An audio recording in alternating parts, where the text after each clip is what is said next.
Okay, let me send out the tweets.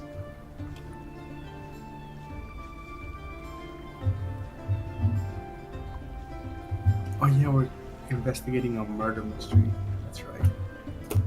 More like here-ish or something. Or something.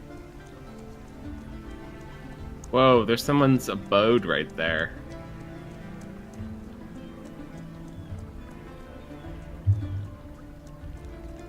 It's the Guildmaster's abode. A lot of A guilds. body. Yeah, man, that's what this whole city's about. Damn guilds. Start a guild war. Perhaps the second one. Twitch, man. Alright, I'm gonna bring it up real quick on my... Oh, I'm hearing those because of Twitch.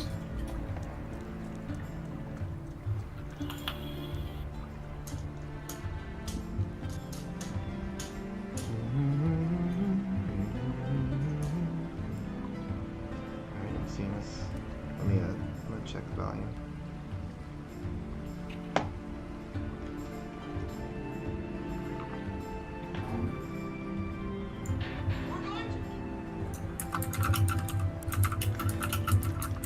Ads on my own channel, what the heck? I can't pass those up, I guess. You get money for it. That's... I don't get money for the ad, I think it's just Twitch. Mm. Okay. You should, but it's based on how many viewers you have. Oh, gotcha. Okay, about that. Here we go. But I don't think you would get ads if your Goblin Gazette account has a Prime account linked to it.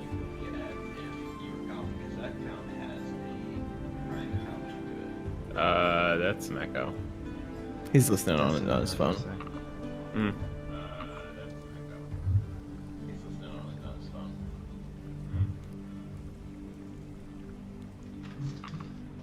I think everyone sounds good except I'm just freaking quiet once again. Let me turn myself up. Are you using your fancy mic? I am using the fancy mic. I don't know why I'm always so quiet. Why are you so quiet? I don't know. I just have a soft-spoken voice, and maybe I'll talk louder, guys. Check that. There you go. You gotta up your voice. Actually, that was pretty good. I'll just make sure I speak that loud. Alright. Zero, I don't know if you noticed, but your camera seemed to zoom in on your face more than usual.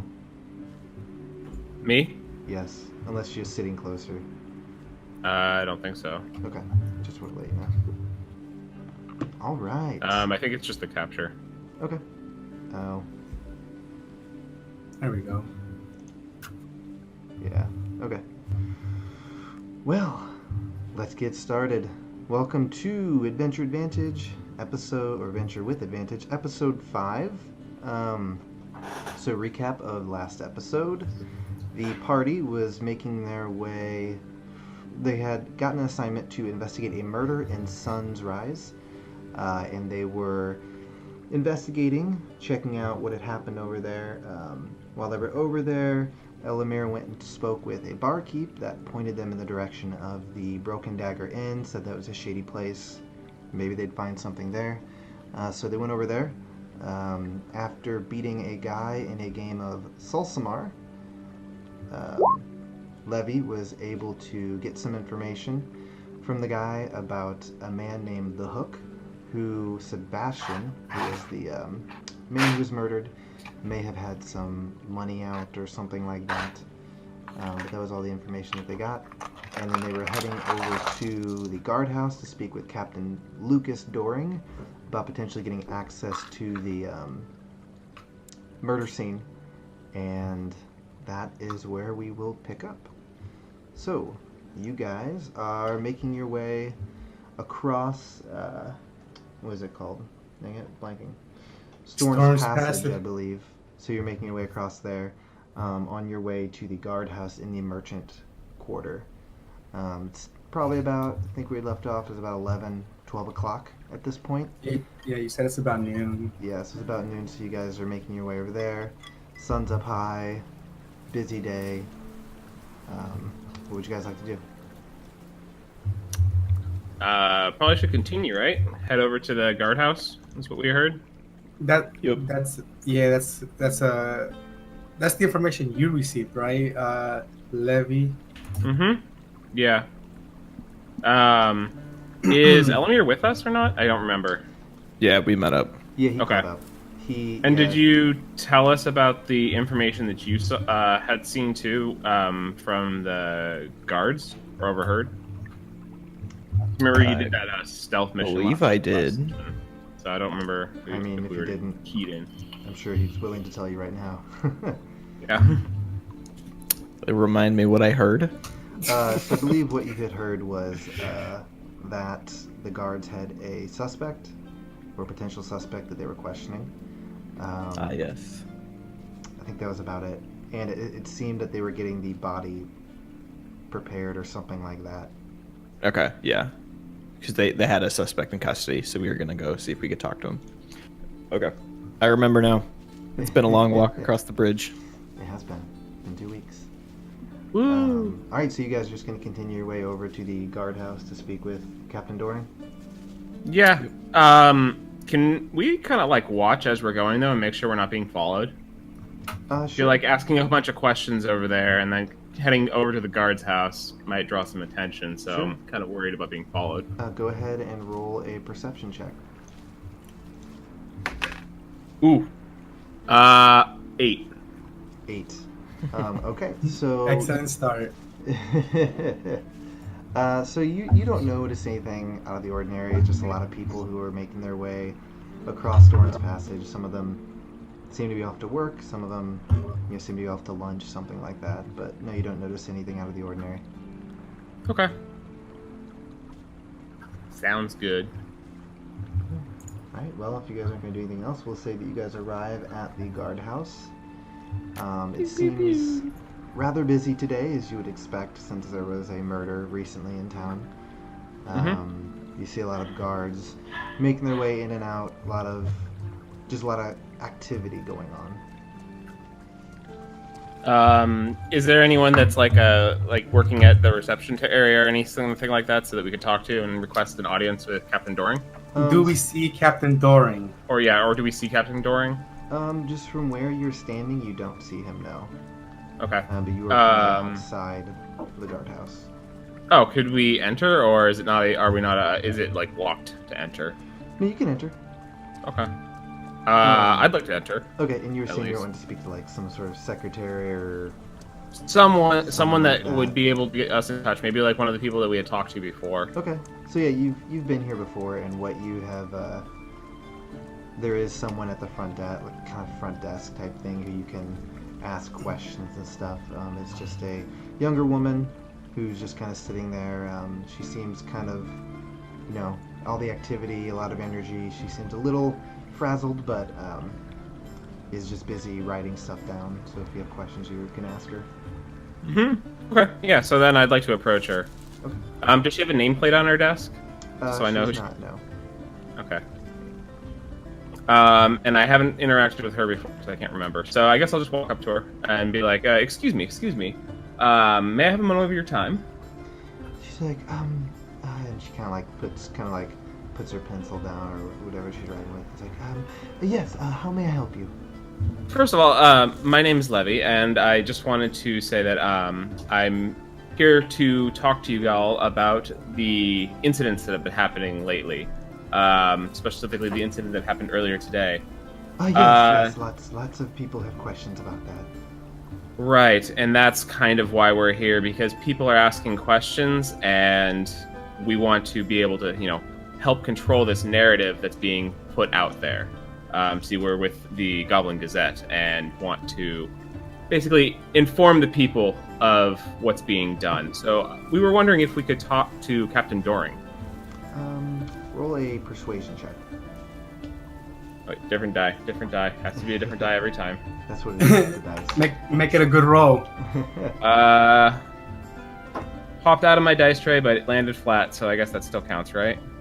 I mean, it's a 15 total. 15 works, yeah, that's good. Okay.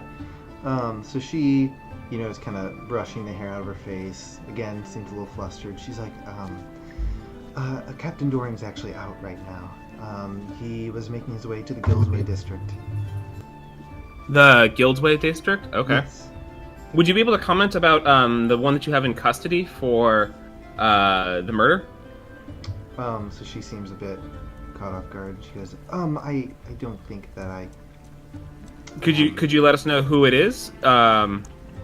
She says, I can't answer any questions. Any questions Oh, you may please, have, and you'll have to go a really through. great smile. You what? I please, could you just help us? And I flash her like a really flirty, good smile. Fucking. Roll another persuasion check. Yes.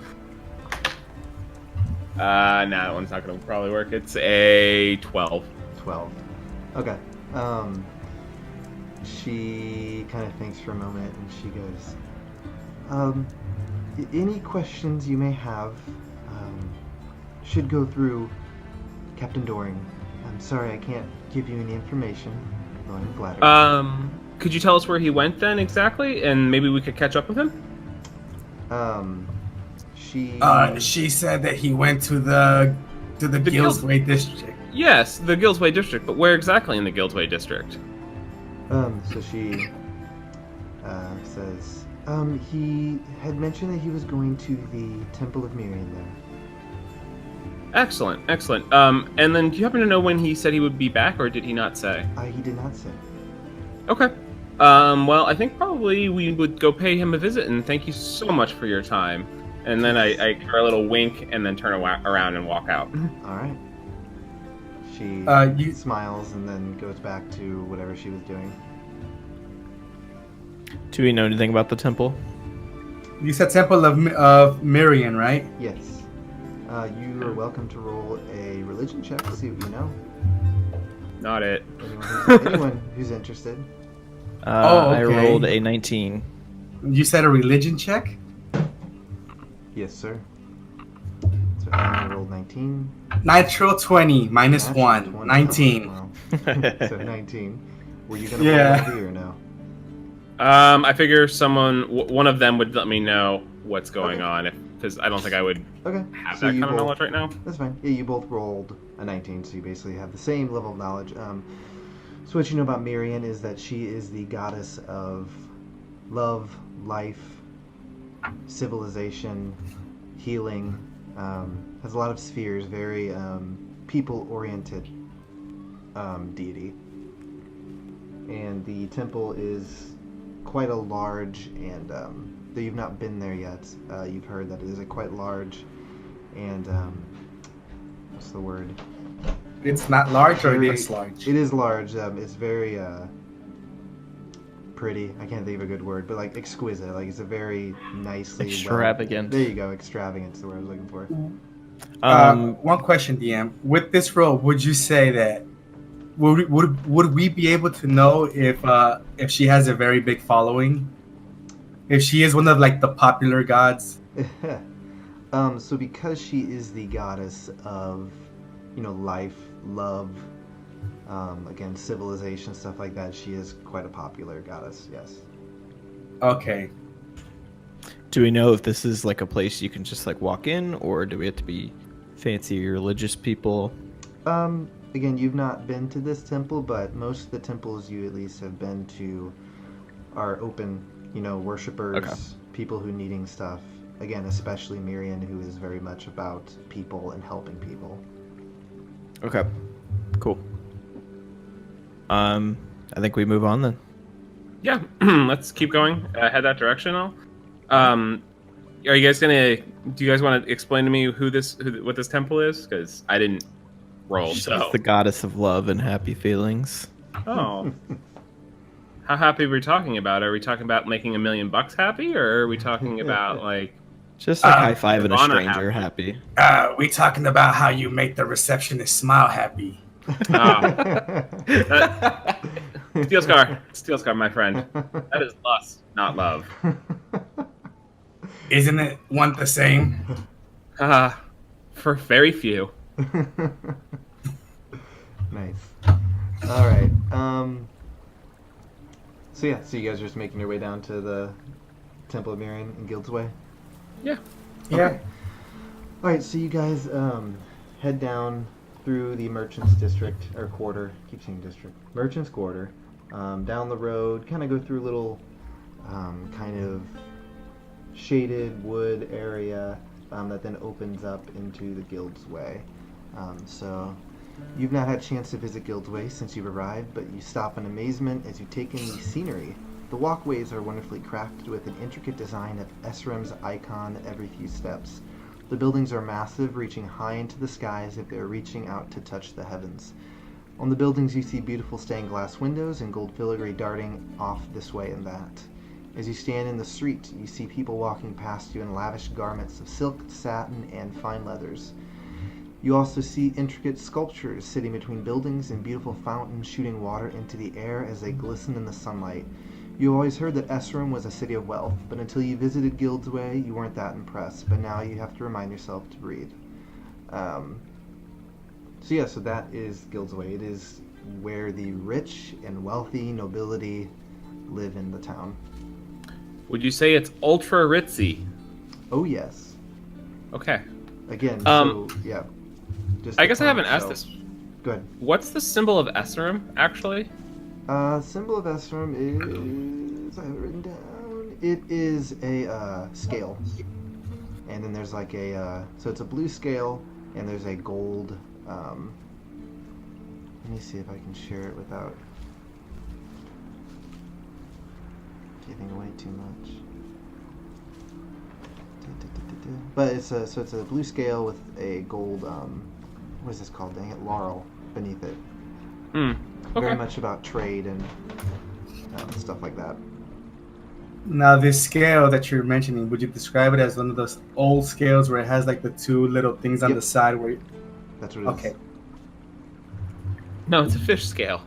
Well, you never know. Like a nice fruit scale.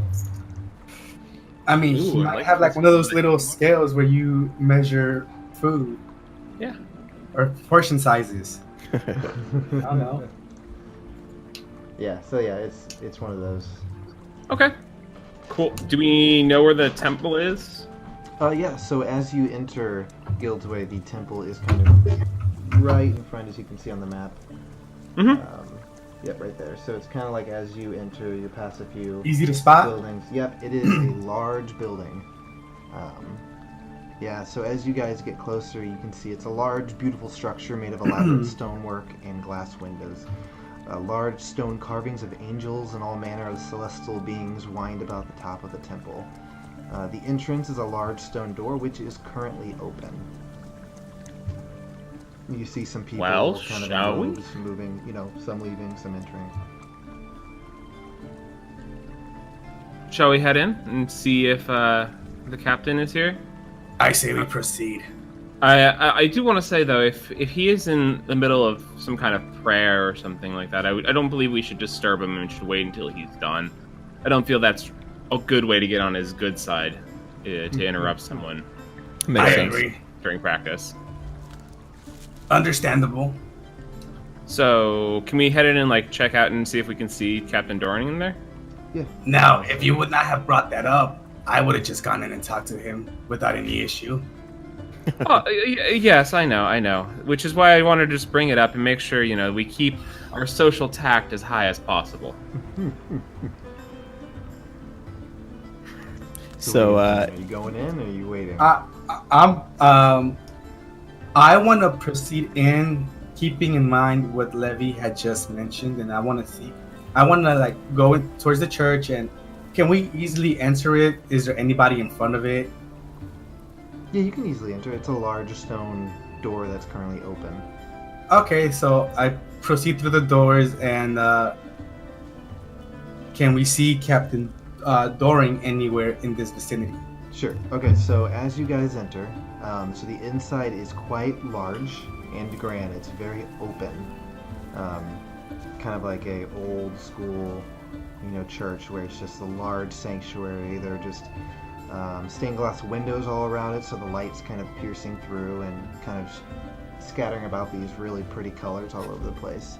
You see lots of pews, a lot of people scattered about in the pews, sitting and seem to be praying or in meditation or something like that. That's it. You don't You don't. You can roll a perception check, see if you can see him. All right. Sure. One of us. Yeah. Can we all roll? Yeah, go for it.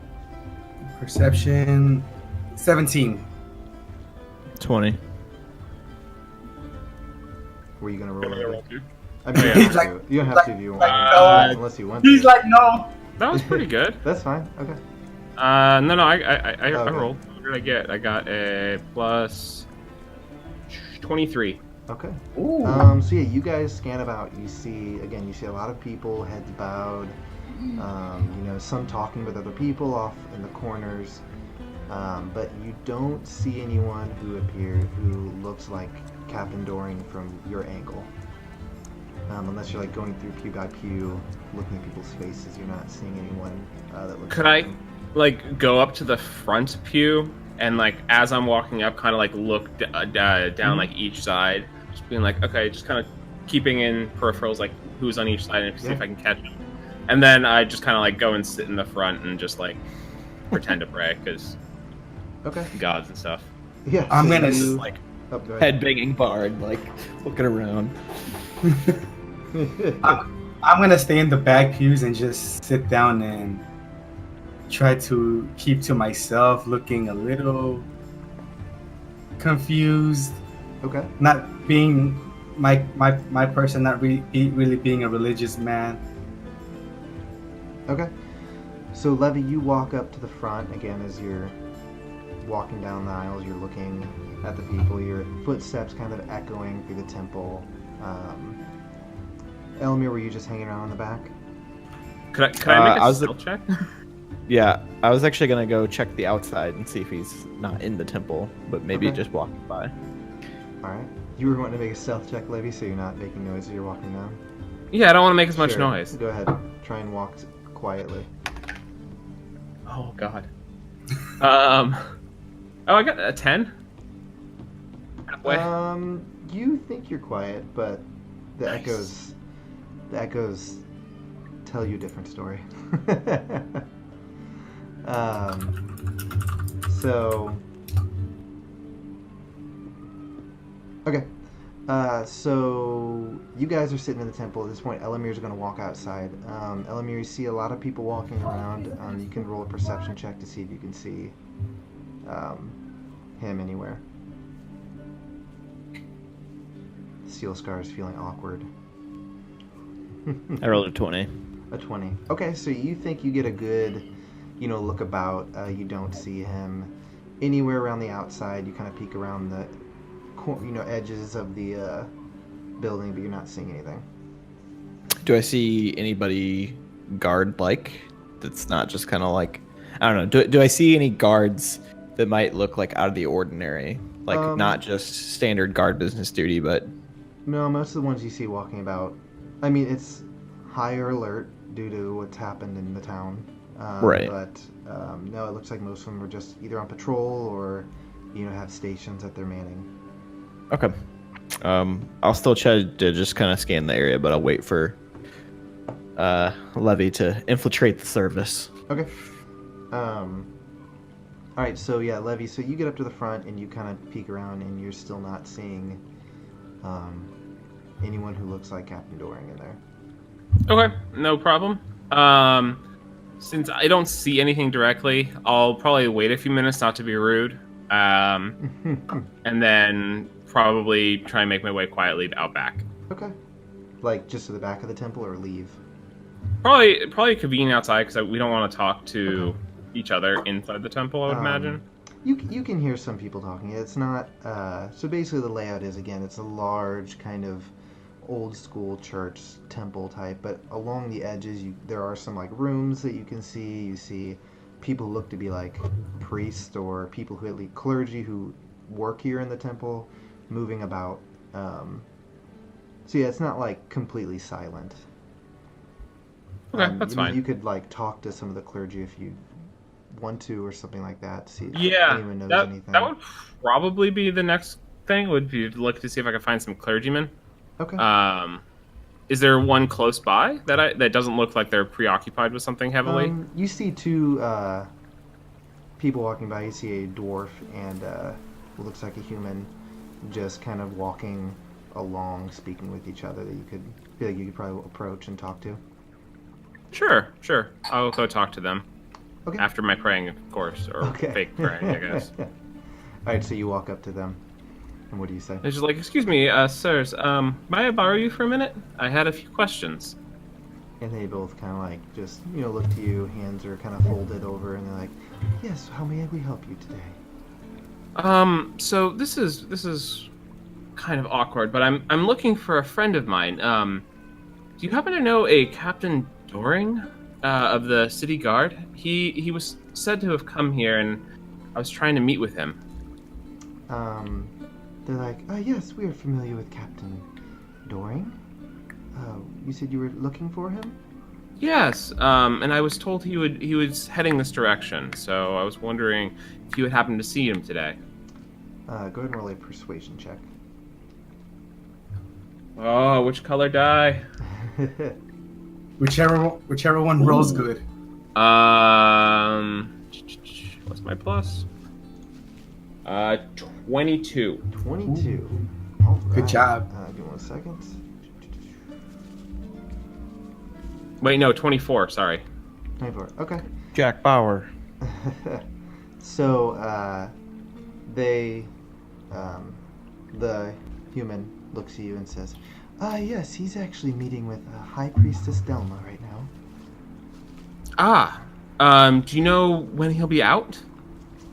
He's like, I'm not sure. They've already been speaking for maybe a half hour at this point.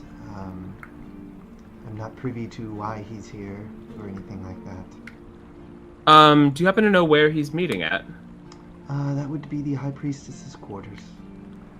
Sorry, I'm not used to this temple. I'm relatively new to this area, so I was wondering, is that close by, or is that in another building? He kind of points to like a back.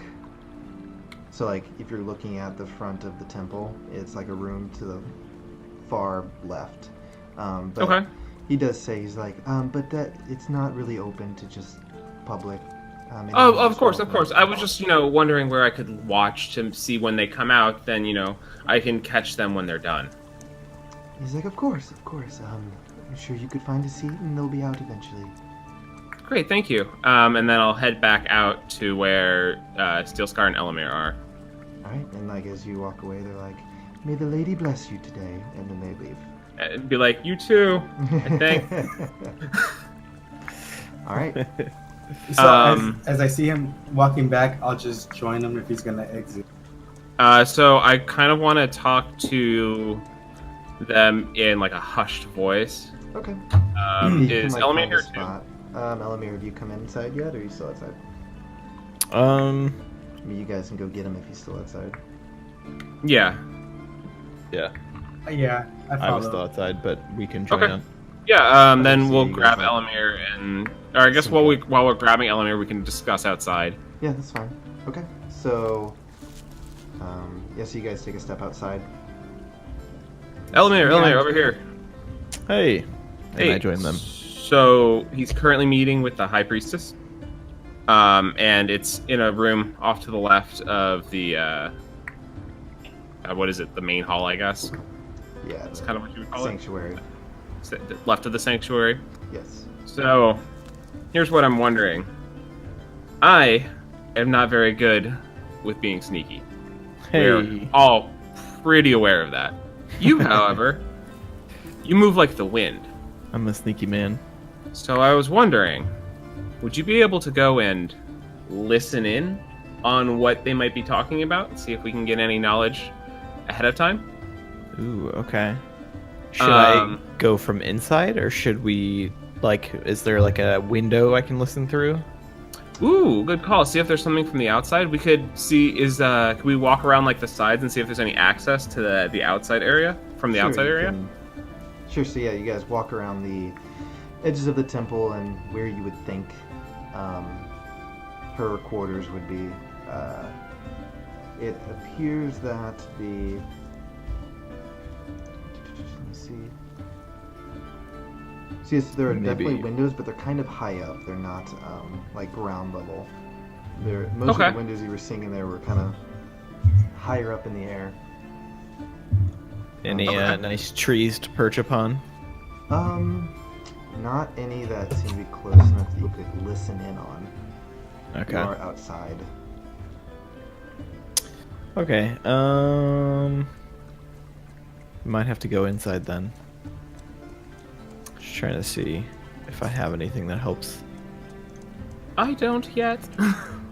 I will just go try to walk in with some confidence here. Okay.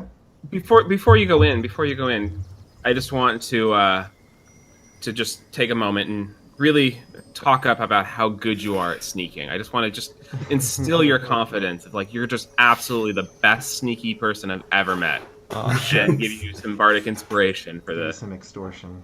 Or not extortion. Yeah. Exhortation, that's the word. Yeah. He's buttering you up. Exactly. You got this, dude. You got this. Not only do I feel sneaky, but I feel beautiful, and I walk in there with confidence. Whoa! Don't go so far. There can only be one beautiful person in here. So I guess I will try to. I don't know if sneak is the right thing, or maybe persuade. I don't know. I'm more so just want to like walk in with confidence, like as if I know that I'm going there. Mm-hmm. And so I don't know if that's a sneak or maybe persuasion. Well, persuasion would only be if you're talking to someone. Okay. If you're just wanting to walk over there, you can certainly walk over there. Persuasion would only come into play, like I said, if someone were to ask you something. Okay. So if you want to go in quietly, it would be stealth. Okay. Peering in, does it look like there are shadows or things to hide behind, or is it a pretty well lit middle of the day temple? The temple itself, there are parts of it that are well lit. Again, like most of the light is coming from these stained glass windows along the sides, so there are parts where it's bright and other parts where it's a bit darker. There are like columns that you can kind of like move between that would help you stay hidden if you'd like. Yeah, let's do that. Okay, go ahead and roll a stealth check, and if you want to use your inspiration, you can. So inspiration just adds a number to it, right? D6. Yeah. So you would roll your stealth. Okay. D20, add your stealth. I definitely need it. Add the D6. Okay. With the D6, I got a 16. Okay. So are you guys still outside, or did you move inside? No, I'll probably move in and just kind of like watch the door to see when it's opening, but I'm not gonna like go close. I'll move back in and just go back to that same spot in the same pew that I was at, just not paying attention to it.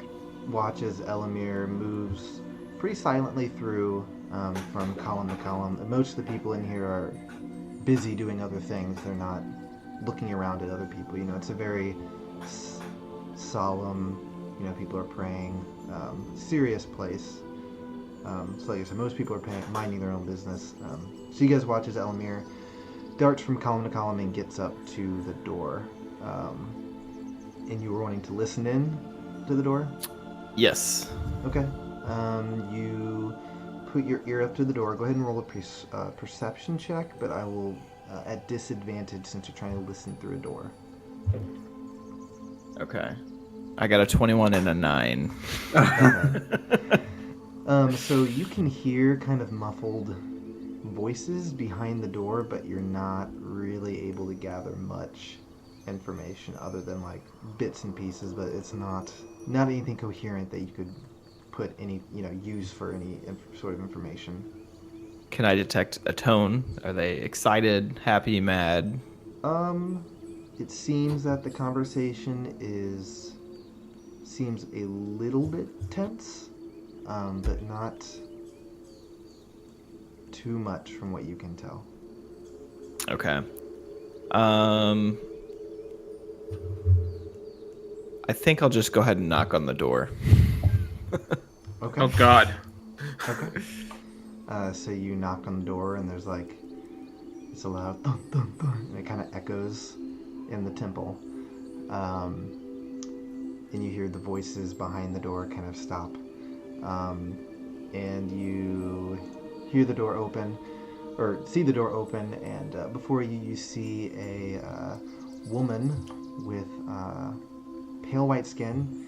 She has blonde hair that almost looks white, and she has piercing blue eyes. And she wears like these exquisite blue and white robes. And she's like, hello, how may I help you? I say, hello, my name is Elomir. I am an acquaintance of Captain Doring, and I have a matter that I'd like to get his attention on if he's available. She kind of like looks out the corner of her eye and goes, we're in the middle of a private conversation. Would you be able to wait a few more minutes? I suppose. Can I see him at all? Can we make From eye your contact angle, or see? no, you can't. You can't. Okay. So you can kind of see into her room. It's, it's basic room. She's a priestess, so there's not too much frivolous stuff that she has, the basic necessities, but you don't see him. Get the sense from where she was looking that he might be on the other side of the door or something like that. Okay. I apologize for interrupting, and I bid them farewell. And I'll go ahead and slunk my way to the back of the church. Okay. Yeah, so they close the door. So yeah, you guys see as Elomir comes walking back toward you. Dang it, dude! Why'd you knock? Just figured, if something important was going on, Are you crazy? Why? I'd want to be a part of it. Levi said to be inconspicuous or whatever he said. Hey, I was so stealthy up to the door. That door must be at least 3 feet thick. Couldn't hear a thing. So, kind of head bowed, I think I just kind of walk out, and they can follow me if they want. I follow him. You're walking out of the temple? Yeah, Okay. just go outside. Okay. I'm just gonna follow wait him. here until they open the door. Okay. So you guys step outside. Levi stays inside. You guys As soon as I'm outside, I'm like, "Are you crazy?" Just don't see much need for politics here. No, it's not about politics. It's about paying respect. Oh. Elomir's atheist, so. I accompany you with that, but still. No. Actually, Elomir's not atheist. I guess I don't know how atheism works in a world where, like, well, we'll save that for another day. There you go. Yeah, but later. yeah, okay, we're co-workers. We don't want to get into that. No. We can So talk you about guys- sports and the weather. You guys step outside. Just kind of talk about what transpired as Levi sits inside. So you wait probably for another 10 more minutes before you see them step out of the room. The door closed behind them, and they start making their way up the side together. And they eventually start making their way toward the door. Cool. As I get through the door, I would like to try and catch Captain Doring's eye. Yeah, so as they get closer, you see him kind of notice you and looks a little, the word, not annoyed, but Excited to see us. Not excited. He's more excited about everything that's going on, not in a good way, but just kind of, you can see kind of the stress and weight of what's going on. Kind of, he's carrying that. Well, we don't see him because we're you outside, guys don't right? see him, just Levi. And so as he approached, he goes, Levi, Elomir was here to see me? I have no idea what that was about, honestly. Yeah, he did think it quite odd. Yeah. I told him that we should just wait until you were done talking with the High Priestess for whatever you needed to talk to her about. Yes, that probably would have been best. Probably. What Apologize can I for help his you with? actions. While they have their conversation, I'm just outside scolding Elomir still. Oh my god. Poor Elomir. It wasn't that bad. I'm not frustrated. I'm set while I'm scolding him. I'm also not I'm picturing you disappointed. just like going on and be like, but you have to respect people. But at the same time, I'm just laughing while I'm saying all like, but it was good though. So I would like to basically talk to him and basically talk to him like, "Hey, Captain Doring, I us with the Goblin Gazette, we have a mission to inform the populace of what's going on, and there's a lot of people talking right now about the murder that has happened, and we want to help control the narrative for what's being said out there. I was wondering if you'd be able to help give us a statement and maybe talk to us about the one you have in custody. We also found some things out on our own, and we're wondering if you would be interested in comparing notes." Go ahead and roll a persuasion check. 23. Okay. He looks surprised at some of the things you're saying, and he kind of has a half, kind of see a smirk for a second, and he goes, "Well, it sounds like you guys are doing a good job in your investigation. I'm not sure how much I am willing to share with you guys, but if you would like to speak with me on my way back to the guardhouse, we can have that conversation if you'd like." Absolutely. Lead the way. All right, and he turns to who you assume to be the High Priestess, and he kind of bows before her. She kind of gives a little bow as well, and she's like, "Be careful out there, Lucas." And he's like, just gives her a nod and begins to make his way out. Can I insight check to see if there's something between the two of them? Sure, you can roll insight check. Yes. Natural 20. Instigator. So 23 with my plus. Okay. Give me 1 second.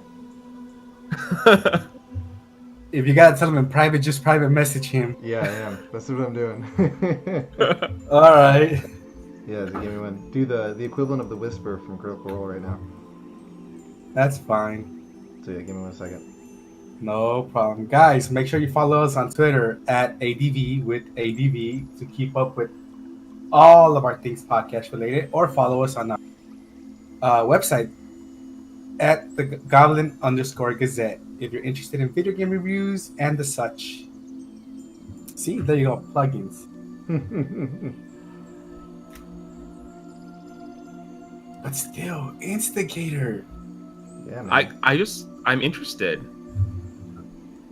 Hey, it's good to be nosy. I'm not docking you from that. I'm just calling it like I see it. At least somebody's in. I know I would suck at that. That's what I was trying to do, Were you though? Just be forward. You gotta try to assert yourself. Okay. Cool. All right, so Captain Doring starts making his way out of the temple, and assuming you follow him as he walks. Yep. All right. And do I see Elomir and Steelscar out there? Yes, as you guys exit the temple doors, you can see Elomir and Steelscar standing outside. Steelscar seems to be moving his hands around wildly, and Elomir just seems to be ignoring him or something. Elomir, Steelscar, do you want to come with? We're heading back to the guardhouse. That's just please. me. That's just me the whole time, like, but why did you do it? Why? Yeah, let's meet up. Yeah, I'll follow them. All right, so as you guys step out in the light, Captain Doring puts his hat back on and begins walking through town, and he's like, "So, like I said, it sounds like you've gathered some information. Why don't you go ahead and tell me what you know and what you're wondering, and I will determine what I think you guys should know." Sure. I'm willing to share. So first of all, we know the victim was a person of lesser stature. His name was Sebastian. He died from multiple stab wounds and was missing his face. Yes, it's a grisly end for him. Right. It's very unfortunate. And we spoke with some people for the areas that he typically hung out with. and we found that he had some dealings with this shady character. I don't know if you've heard of the alias they go by, but it's called the Hook. He kind of like gives a short laugh, not like a like a quick. He's like, yes, I. And apparently, what people are saying is Sebastian had some sort of deal with the Hook and was doing his bidding lately. And other than that, though, there's not a ton else that we have to go on. We have no reason of and then we also found out that you were taking someone in for questioning to see if they were able to confirm your, I guess, suspicions if they were guilty or not. But other than that, no, we're still looking to see who caused this and then possibly what their motivations behind this were. Okay. He goes, well, we have the same goals here. I should let you know that I am always hesitant to share information, especially with your employer. I sometimes worry that they're more interested in a good story than actually helping the people of this town. I'm just going to let you know that up front. But sure thing, Captain Doring. But with you helping us, you can help control this story and help, keep it within the bounds that you're comfortable with. He kind of rolls his eyes, like, yes, it seems like the story will be getting out regardless of what we may do.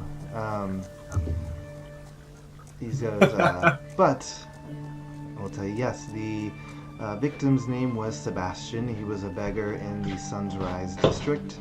As you said, he was found with multiple stab wounds. His face was removed for whatever reason. We do have a suspect that we have questioned. So yes, that information is accurate. Could you tell us who the suspect is? I'm not sure that I really should be sharing that information.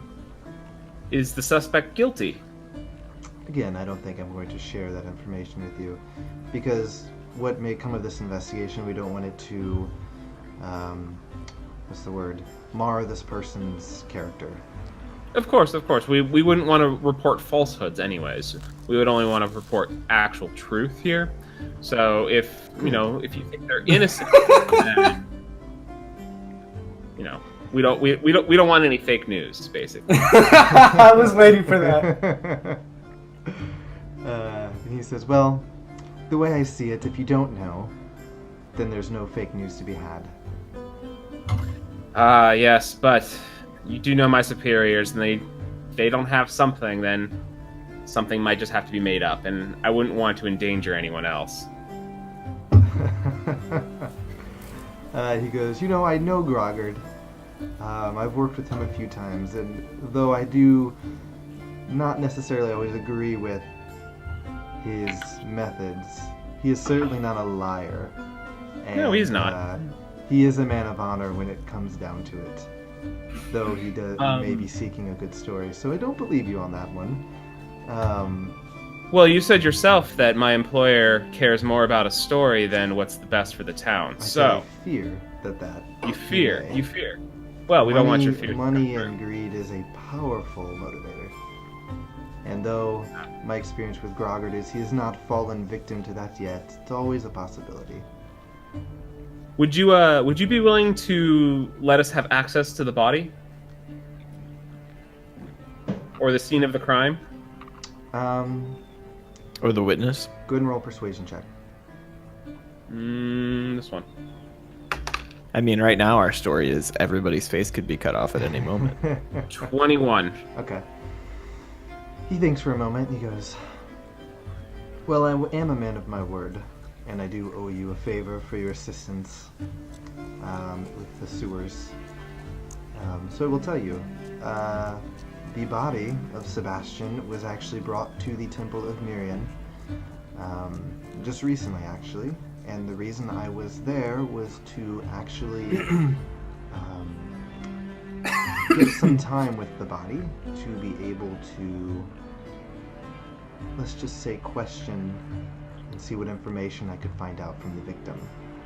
But the body has fallen under the jurisdiction of the temple since he is dead.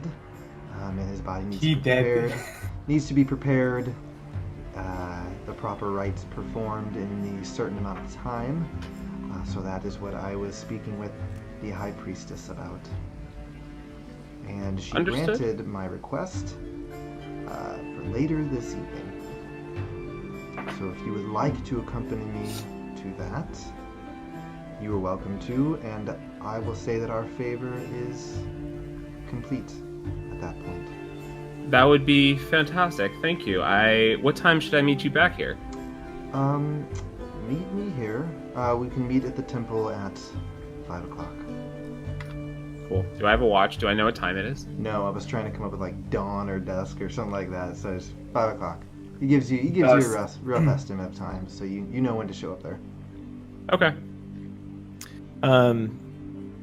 Before we conclude, could we basically just ask him, is there anything else we could help with between now and then? Maybe go research something.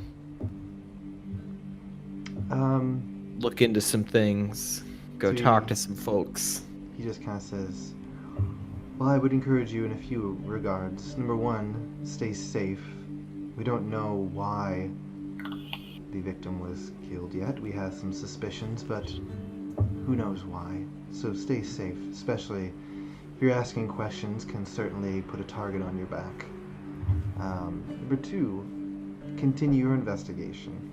We have our own, and I've given you some information of where we are, but continue your own investigation, see what you can dig up, see what you can find. And if you do find something important, please let me know. I believe that the city guard is quite good at its job, but I am not a fool to think that they won't miss something. More eyes are better than none. Absolutely, absolutely. We will definitely communicate whatever we find with you if we find something of note. Would we be able to find you if we happen to stumble upon something at either the guardhouse or the temple then? Says those seem to be the two places that I will be for the remainder of the day. Yes. And I guess one last question is, has anything like this happened before? He kind of thinks for a moment. He says, not in my experience. Well, I mean, a murder, yes, people have been murdered in this town, but the face being cut off, no, I have not encountered that before. That's both refreshing and not refreshing at the same time. Yes, it's quite off-putting. All right. Well, thank you, Captain Doring, for your time. I will see you later tonight. And I'll let him go. All right. Or so stop following him. At this point, you guys have made it to the guardhouse, and he, gives you guys a quick bow and makes his way inside.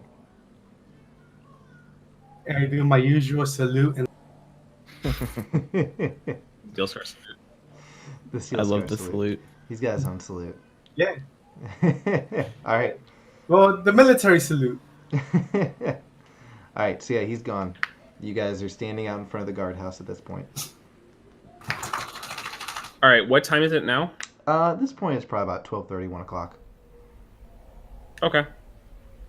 So we have to be back at the temple at around About 4 hours. 5-ish. Yeah. 4 hours. So we have a little bit of time to kill.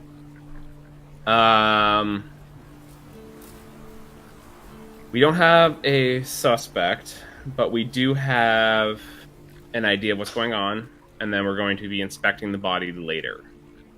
So, do you guys have anything that you would like to pursue for this, or anything we want to do in the meantime? So the Hook is the bad guy potentially. He had dealings with the Hook. Yeah. We could try and see what's going on with that. Would it be possible that there's somebody out in the sun's rise that is out to get the Hook, but they got to our man Sebastian beforehand? It's definitely possible. That's the only thing that was running through my mind as this whole conversation was taking place.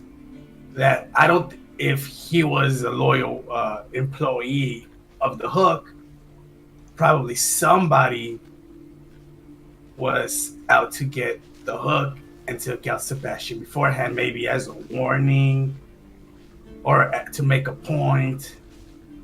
Possibly, but from what I've heard about the Hook, he doesn't exactly instill loyalty, more as he instills fear into people. That's what I'm saying. You know, loyalty is it's not always earned through hard work and dedication. Instilling fear into your employees also brings about a sense of loyalty, knowing what ensues them if they betray that. You almost sound like you're talking from personal experience. Well, let's just say that being in the military teaches you that you learn different types of loyalty. Oh, thank you. I never had bad experiences, but they do talk about these things when you're training. So our plan of action then, maybe go see this Hook character? Yeah, do we think he's in Sunrise? Well, we were told how to contact him. He's in the something dagger, broken dagger, I think it is. Broken Dagger Inn. Broken Dagger. Broken Dagger Inn. And then if we want to contact him, we need to be looking for money, is what I think they were talking about. I mean, we could always use more money. Yeah, the guy said he's basically a loan shark. So the people he's meeting with are in need of money. So I could pose as someone that needs money. I mean, I did just lose pretty big in that hand last time I was in there. And so, I mean, that could make for a good story of like, hey, I got to pay off my debts and stuff. Okay. You know, like, you could say you want to borrow money, not use it, and then come back and just pay that off with whatever interest he imposes on you.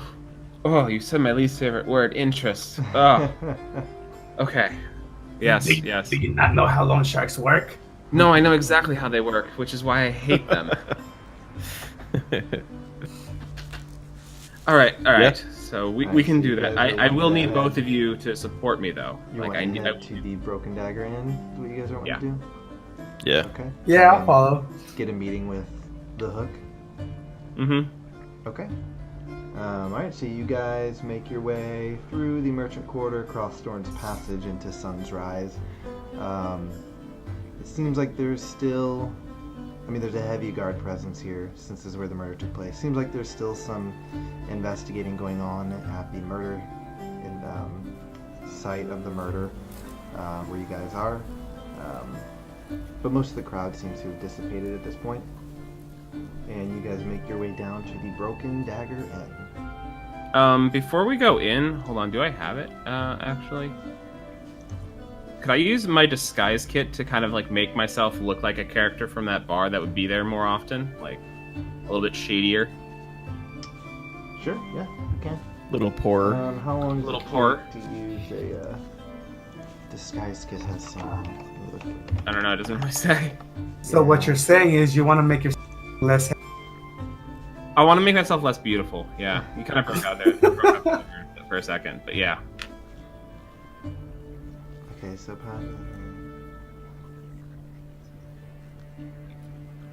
okay, are you proficient with that? Yes. Okay, then yeah, go ahead and roll a, I don't know what that would be.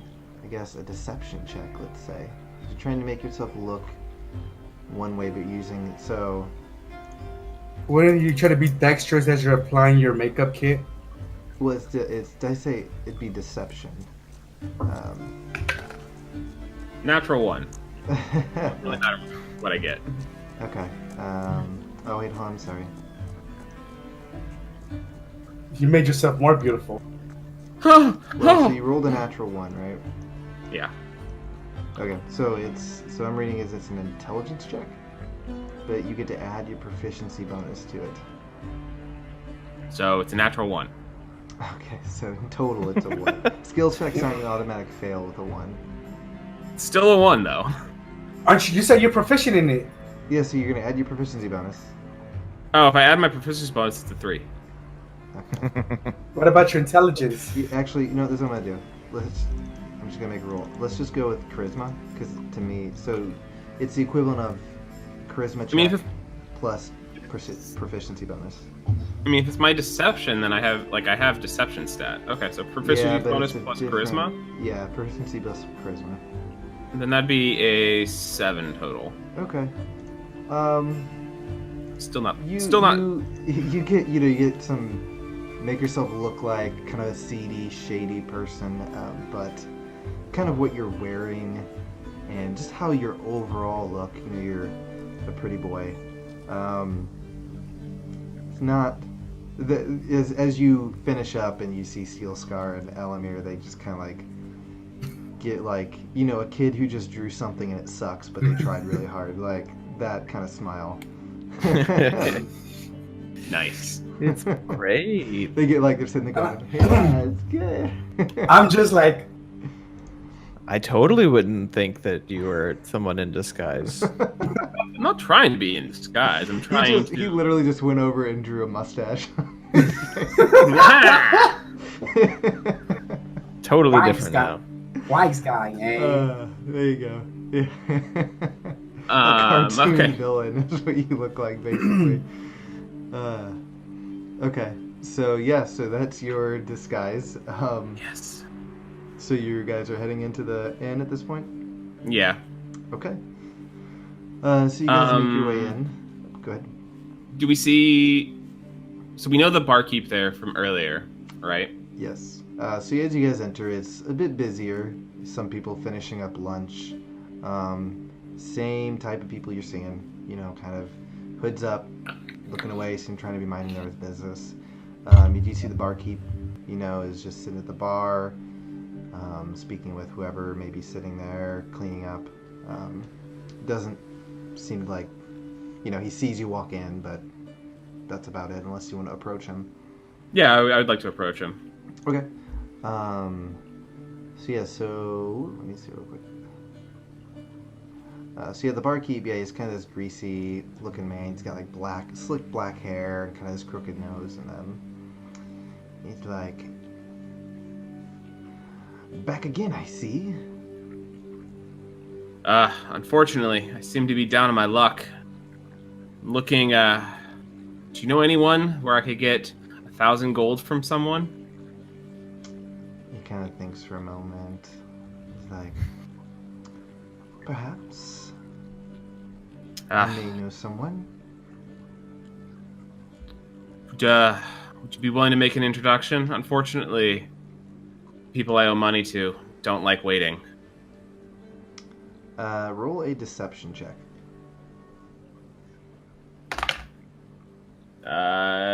15. Okay. He kind of thinks for a moment. Oh wait, no, forward. 17. Sorry. 17. Okay. So he thinks for a moment. Kind of leans forward and he says, "Just give me a second." And you see him kind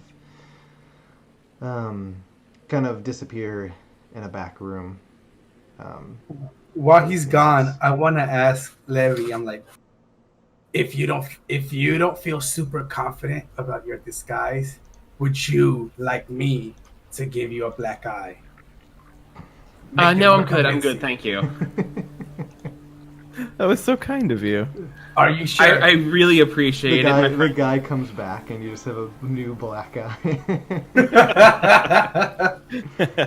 Unfortunately, I've been punched in my face before, and I do know that a black eye takes a little bit longer than a few seconds to appear. So, okay, so you guys just waiting. yeah. Yeah. Okay. I guess maybe go sit down nearby. Or are there seats at the bar or something like that we could sit there's at? some seats at the bar. Okay, maybe sit there for a bit. Okay. So you. And then I'll just look like I'm just wallowing in sorrow. Gotcha. Okay. Roll a deception check. Yes, more deception. Yeah, man. See That how one would good you be wallow. a 13. Okay. All right. You think you do a pretty good never job mind. of wallowing. You get some tears here and there. You know, It's too late, right? Because I was gonna say that I wanted to action and be like patting him in the back, saying it'll be all right. It's good, yeah. So you're sitting there doing that. All right. So after a few minutes, you see the barkeep make his way back up, and you said you're at the bar. Yeah. Okay. He walks up to you and he leans forward and he goes. He slides a key to you, and he kind of like nods to the area that he went back, and he's like, "Go to the room number, wait inside." All right. And he just kind of goes back to what he was doing. Okay. I take it my compatriots won't be able to come with me. I'm guessing. Are you asking him this? No, I'm thinking to myself more. I mean, you have. I guess no I'll start idea. getting up to. I guess I'll start getting up and walking that direction then. And if Okay. they follow, then and are able to come with, then they can. I will try to follow. Okay. As you are walking, the barkeep's like, "This isn't a party. Why is everyone going?" Oh, sorry. And I will say, he's not the only one interested in loans, or does this person you're introducing only take one at a time? Are you trying to say that you all collectively have this loan, or need money, or like? No. trying to do What I'm trying to say is that does he only issue loans like one person at a time, or can we all go in there and try to get our own loan, Okay. or is it like a one person party at a time thing? Yeah. So he says, if you're looking for a loan or money, he's kind of saying this hush. He's like, it's a separate contract per person. There's no reason for all of you to be back there. Oh, Can I keep walking? When I get out of sight, cast message and Sure. send the same message to both Steelscar and Elomir. It's like, I'll contact you if I need help. Okay. Yeah. So the barkeep's not following you. So yeah, he basically nodded you toward the area that he had gone back to and disappeared for a few minutes. So as you look down, you just see like the number 3 on the key. And so you make your way back there. It's a series of steps that just kind of lead down. You get to the basement of the Broken Dagger Inn, and it's a lot larger than you expected. From what you can tell, it actually seems a little bigger than the inn itself. And you just see kind of this winding hallway and just doors along either side of the hall. And so you don't see anyone in the hall. It's just this hall and there are doors along it. And you move down the hall till you find a room that has the number 3 on it. so once I get this message from Levi, I just tell the barkeep like, well, I'll just go back and take a seat. Could I at least order 2 drinks then, me and one for my friend sitting over there? And I point to Elomir. And he kind of just like smiles a toothy grin. And he's like, "Of course." All right. Alright, so I'll you're wait. sitting down. Okay. Yeah. Alright, so Levi, you, I'm assuming, entering This the is like room. my 4th drink of the day, by the You way. guys are drinking a lot. Hey, I'm not drinking. You're just having it. you get good conversation when you drink. Okay, so Levi, are you walking into the room, I'm assuming? Yeah, Okay, so you walk in this the sounds room. bad. It's a very simple room. It's a room with a table in the middle, and there's a chair on either side. So yeah, where would you like to sit? What would you like to do? So, is there anything else in the room, or is it just? Table, 2 chairs, door. I want to sit in a chair, looking at the door. Okay, you closing the door behind you? Sure. Okay. All right. So you sit there for. While I'm waiting, can I send them a message again? Do you have to see someone with for message, or I don't have is to. it- If I know them, it says I don't have to see them. Okay. What's the range on it? 120 feet. Okay, I'd say you could probably get them a message. Yes. So then I'll send them another message and be like, "Hey guys, I'm in room number 3. We're in the basement. There's no one here yet, but if something happens, just be ready. I don't trust them." Okay. I just picture when you're using it, you're like doing little finger pistols, like, oh, pew! All right. So after about 5, or say you guys get this message from Levi. You can respond, I think, if you want. If not, that's fine. I respond and I just say, okay. Understood. We can respond to message? You can respond to it, yeah. Oh, I figured if we responded, we would just be talking to the air. No, Nope. It's magic. You can respond to it in the same manner that he sends it. But he can Alright. send it. So you can only respond I'll if he just sends it. give him an acknowledgement that I'm ready. Okay. All right. I'm ready. I'm ready.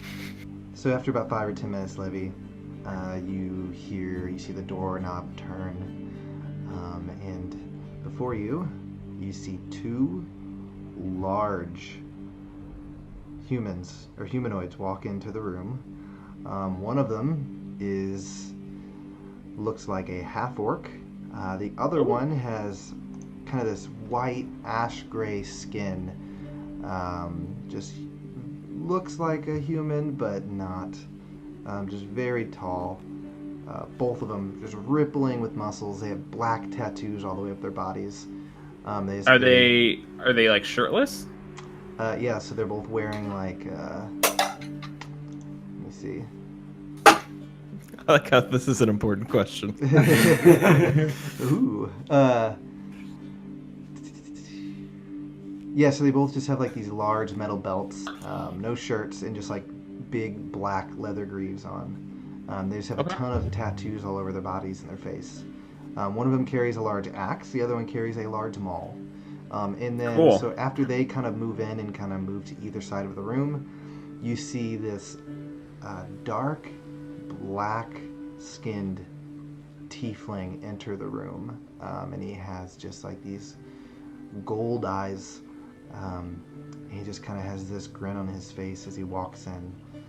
And he just kind of looks at you, closes the door, and takes a seat. He says, "So, heard you're looking for some money." It's not the only thing I'm looking for. And Looking, what else might you be looking for? Well, first I'd like to know who I'm doing business with. And he kind of like just like leans back in his chair, kind of, crosses or folds his hands. He's like, "Some call me the Hook. I have a few other names. We'll just go with that for right now." Well, that's fine. You can call me Leviticus. All right, Leviticus.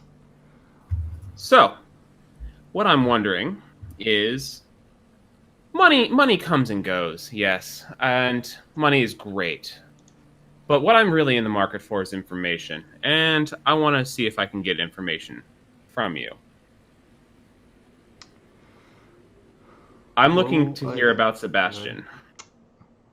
Go ahead and roll a persuasion check. Whew, that's awful. 12. You watch as his face, which looked pretty, what's the word? Competent. Just kind of like sleek walking in, just kind of like a slight grin. Just kind of turned to anger. And he's like, "What in the world are you doing?" He's like, "I was told you're here for money." Oh, Are you really? Is here that what to you're told? Question me about something? Huh, well, I can't control what people tell you. I'm here for information. He's like, "That's the only reason anyone would let you down here." Well, that may or may not be the case, but I was told that you had to deal with Sebastian. He goes, I don't owe you anything, any information, or anything at all. If you're here for money, well, then I can help you. But if you're here for information on that man, you better think twice.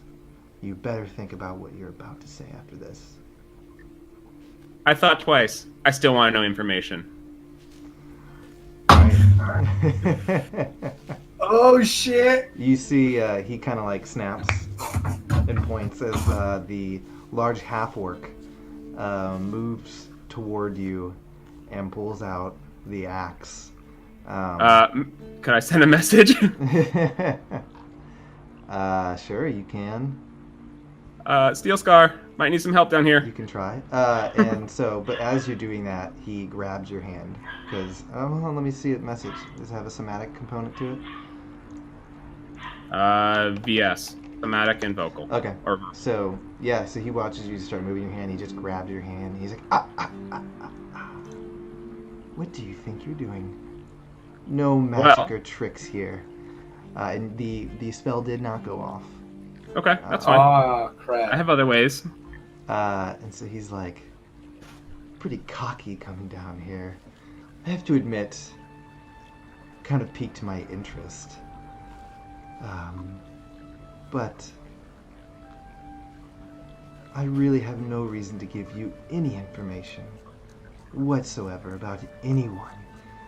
So unless you can come up with a good reason for me to give you information, a good deal you may have, you'll be lucky to leave this room. Well, I heard you're in the business of making deals, so I thought we might be able to make one. And what deal might you be proposing? Well, I'm a free agent in this town, so I can go places that you might not be able to, such as anywhere in the guild district, anywhere near the guardhouse, whatever you might need. We could come to some arrangement, I'm sure. Roll a persuasion check. Oh my god. 24. Okay. He kind of like seems to calm down, leans back, kind of nods for the half-orc to kind of back off. Thinks for a moment. He's like, I can always use people who are working for me. So, I may be interested. The only thing I have to say, though, is we must lay out a contract up front. Whatever you ask for me, it would be a one-time deal or a per DM basis. So if you give me information, I perform tasks, whatever you need. A favor for a favor. A favor for a favor, you could say. Okay. All right. Well, I'll have to think about what I need you for. There are a few things I may need some help with. Why don't you tell me what information you want, and I'll see if I'm willing to answer it. I want to know how Sebastian and why Sebastian was killed. Kind of thinks for a moment. He's like, I'm sure lots of people in this town are trying to figure that out. Yes, they are. Hence why we're meeting. He's like, I'll be honest with you. I don't know. You don't know? I don't know what happened to Sebastian. He,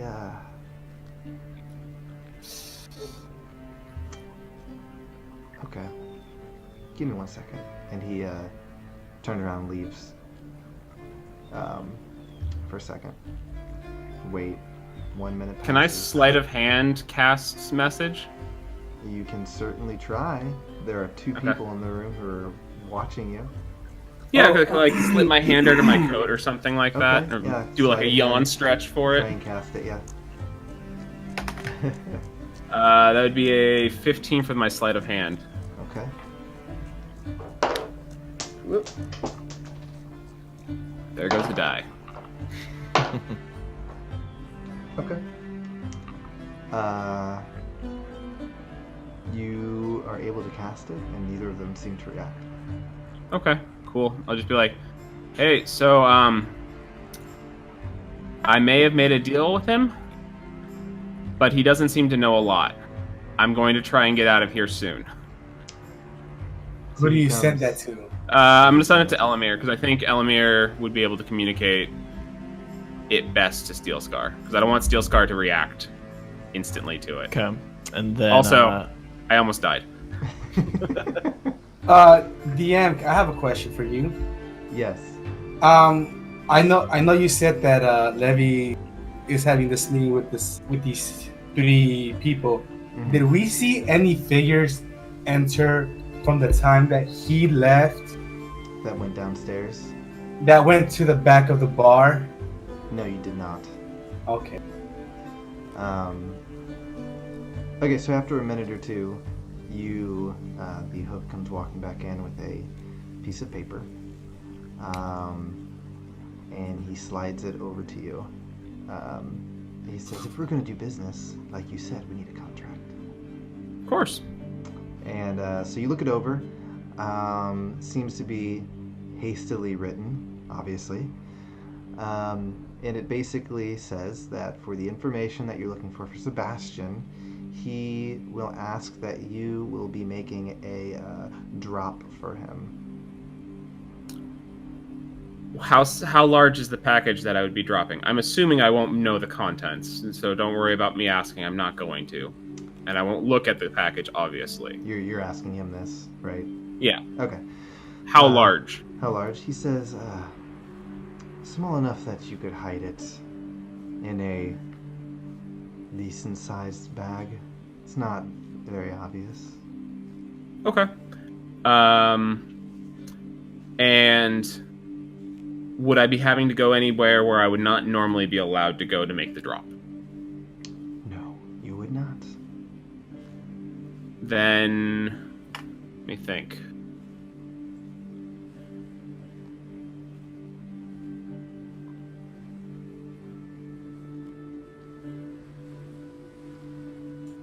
Are you going Would to the sign person the I'm making... contract? Yeah, I have one more question. Would the person I'm making this drop to endanger me in any way, assuming in a successful drop? Getting the people you work for, getting the people that work for you killed is bad business. Wonderful, then. Yeah, I'll sign the contract. Okay. So you sign the contract and slide it back over to him.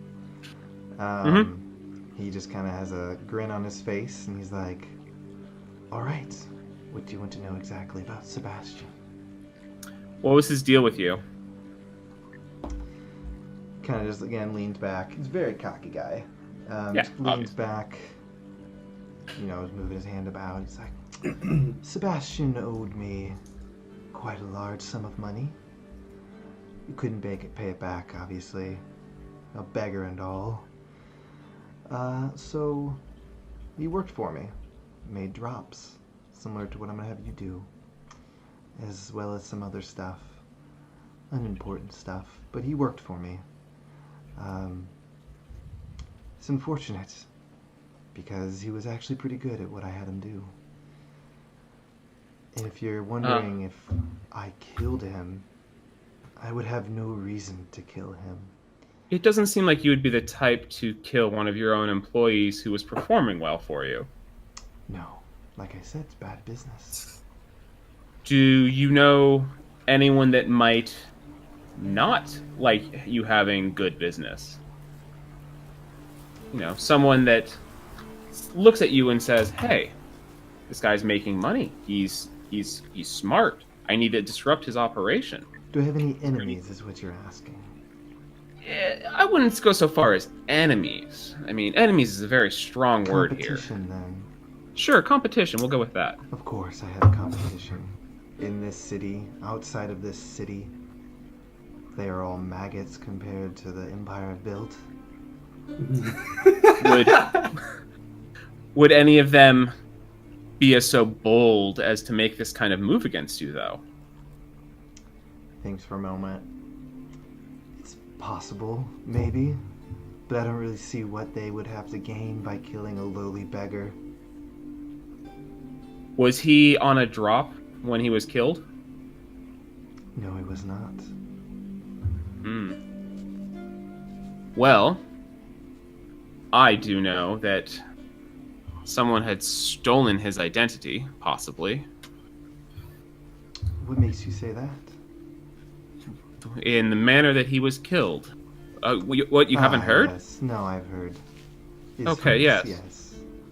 Well, I mean, with a bit of magic, one could assume the persona of Sebastian. Maybe interact with one of your clients. Or one of your other associates. He's like, I see no reason why any of my associates would want to kill Sebastian. No. My associates don't even know who my other associates are. Exactly. But Sebastian, one being a runner for you, would have a lot of interaction with a lot of these associates. If he was being followed and then killed, then someone could take over his spot as the runner for one of your associates that may or may not have heard he was killed, and disrupt the operation that way. He kind of laughs. He's like, I have many runners. There's no reason that someone would want to take his place. All right. I think you may not be going down the right path with that one. No worries. I'm just trying to, see if I can figure out why anyone would want to kill a beggar. It just doesn't make sense to me, especially in that manner. I mean, you have to be wondering, too, what kind of person would do that to someone? He kind of nods. He's like, I'll admit, it's quite a gruesome way to kill people. Or, I'm sorry, to kill someone. Unless you're trying to send a message. Exactly. But I've not heard anything. There's nothing that comes to my mind recently as to why someone would do such a thing. Do you happen to have any leads that might lead me into a direction where I could find something about what he was up to? Is there anyone in his private life that you might have known about? I didn't know much about Sebastian. He only worked for me, so I wasn't really interested in his personal life. So no, I don't know much about him beyond the work that he did for me and what he owed me. And how much did he owe you? That's unimportant. Let's just say, in his way of living, there was very, very slim chances he was ever going to pay me back. Now, are you done with your questions? Yeah, I haven't really found anything useful, though. I haven't gotten really any information about Sebastian that I didn't already have. Well, you signed the contract. Right, and I signed the contract for information. And I haven't really gotten any information. You signed the contract to ask me some questions. And I would No, give you the contract was for information, friend. The information that I had. And this is the information that I have. One of my associates died, yes. I do not care that he died, though. He was worthless to me anyways. He simply did a job. I had plenty of people who do that. So no, I'm not really interested in why he died. Interesting. Okay, very well. Are you done with your questions then? Do I have a choice? Not really, no. But, like I said, I'm a businessman, so if you have more questions, that's the deal. So ask them now. This is your only chance. Why do they call you the Hook? He kind of like laughs. Honestly, a few reasons maybe. He kind of, you see, he kind of like snaps to his guards as they both throw these hooked weapons onto the table. He says, I have a tendency to carry these around and use them. I guess maybe that's why I got the name Hook the Hook. Makes sense. Interesting. creates a persona. I understand. All right. I guess. Very well. Is that it? Apparently. When shall I be doing this drop for you? I'll send someone to give you that information. Do you know where I'm staying? You can find out, or I guess you can tell me. I could. But, that wasn't part of the bargain. Sure. And I give him a smile. And he's like, I'm sure I can find that out. Well, if that's all the business we'll be doing today, I will see myself out. Okay. Have a good Bye. day, Leviticus. I'm sure we'll be talking soon. He gets up and leaves. And then the two big, burly half-orc and the other creature exit the room. What was the other creature? It was just a half-orc and a humanoid thing? Do I know? Intelligence check, see if you know what it was. 3. Yeah, you're not sure. You've not seen this before. It's just Cool. this large, hulking, muscled creature, kind of white, grayish skin, bald, no hair on it. Outside of game, I know what that is. Yeah. Outside the game, we all know what that is. So yeah, they exit the room, and Cool. the door is left open. Sweet. Then I'll walk away. All right. Walk out. And then I'm a good, 6 shades whiter now. And I'm just going to look over Steelscar, Elomir, wordlessly just, nod toward the door and then walk out. All right. So you guys are following him out the door? I wait till he exits and then go out a couple minutes later. Okay. Yeah, I'll follow. You guys go out and you see a very pale looking Levi standing out in the street waiting for you guys. Guys, How'd it I don't go? want to be so far away from you ever again. Oh my god. Should we go somewhere safer to talk Go to a of what bathroom. transpired? Yeah. Can we... What time is it now? I'd say at this point it's probably 1:30, 2 o'clock. Okay. It wasn't a super long meeting, but How about we go back to, the Balding Bard and talk there? I need to condense my thoughts on our walk back. okay. Yeah, we can go back. All right. So you guys are just bar hopping. All right. So you make your way from the. Well, I mean, that's where we're staying, Yeah, so no, it's that's- yeah, our It's inn. fine. So you guys leave the Broken Dagger Inn, head through the Sun's Rise, across Dorn's Passage to the Balding Bard, where you guys are staying. Yes, sir. The entire journey there, I'm silent. I do not say a word. You're out of screen, by the way. Oh, sorry. I don't say anything You're fine. the whole time. Okay. So you guys, unless you have questions for him, you guys walk to the Balding Bard silently. Yeah, I And think we you kind of guys- get the hint. Yeah. Or at least Yeah. I do. Guys make your way. I got the inside. hint. At this point, there are a few people inside the Balding Bard. Balding Bard is a much brighter, happier place to be. Yep. So you guys make your way inside. You see the barkeep sitting at the bar. Who you've met him. His name is Harry. Just a large, bald human, large beard. He's always grinning, cleaning up, talking to some people. Sees you walk in, kind of nods to you. Just keeps doing what he's doing. Walk up to Harry. Harry, it's been a day. He's like, Give me this. Give me one of those strong ones again. He's like, well, of course. I'd love to hear it. And he kind of turns around, gets a mug, places in front of you, pours a drink into your mug. I would love to share this story with you, my friend, but I fear it may put you in danger if you hear it. He's like, oh, of course. I understand. Well, I'll just be at work then. If you need anything, just let me know. Absolutely.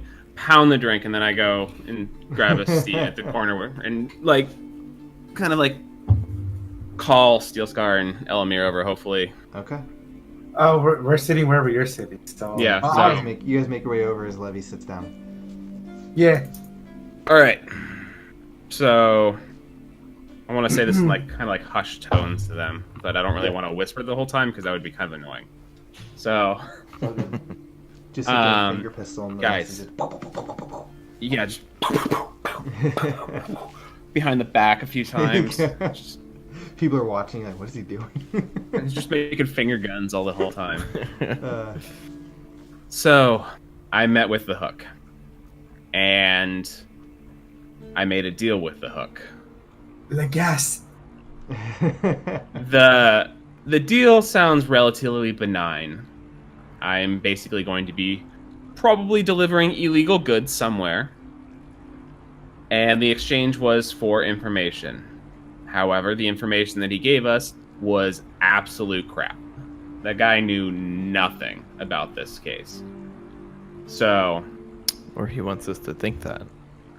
well, that kind of guy, he does not care about those that work for him. And from what it seems, Sebastian owed him so much money that he basically owned the person. So it was basically like him losing an asset, which for business sense was not so good. Okay.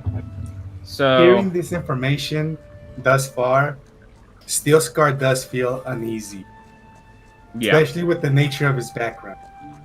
okay. and do I notice if Steelscar is looking uneasy? Steelscar, you can make a deception check or not Yeah. if you don't want to. Then Levi, you can make an insight check. No, I'm gonna try to like keep a straight face, but Okay. I am gonna roll Go a ahead and roll deception. deception. Pull it up. I don't want to insight it. I want to insight it. Yeah. 18. Okay. Where's my character sheet? Here's insight. 16. Okay. Okay. Yeah, as far as you know, Steelscar is fine with this. I just have a straight face. I'm just Yeah. listening. He's just listening, eager to hear what you have to say. I don't trust this man. And apparently he's going to be giving me an assignment. And I didn't tell him where I was or anything. So we'll find out soon, I guess. I'm telling you both of this because we're on the same side. And I want you to know what's going to happen. I don't want any surprises between the three of us. So you're not a bad guy, what you're saying. I am not a bad guy. I don't feel comfortable doing this, but I would like to go. The reason I made this deal was for our job, because it looked like an opportunity for more information. So this is the price I'm paying for that opportunity. I understand. And I appreciate you both if you're willing to stick with me through it. I will tell you this. I am not happy with what I heard, but we do have a job to do, so I will back you up. I will not, however, hurt any innocent people if it Please comes down don't. to it. Please don't. That would cause so many issues for us. I mean, have would. I have a moral code to keep, and I plan on keeping it throughout this ordeal that you just put us in. Agreed. No problem. Please do not hurt any innocents. What was one Elomir's last reaction? I didn't hear you, Elomir. I said I would hurt an innocent person if we needed to. Oh, thank you. I appreciate that offer, but we're Only good if right needed, now. but you know. I will add to this. If it comes down to it, I will personally take you down.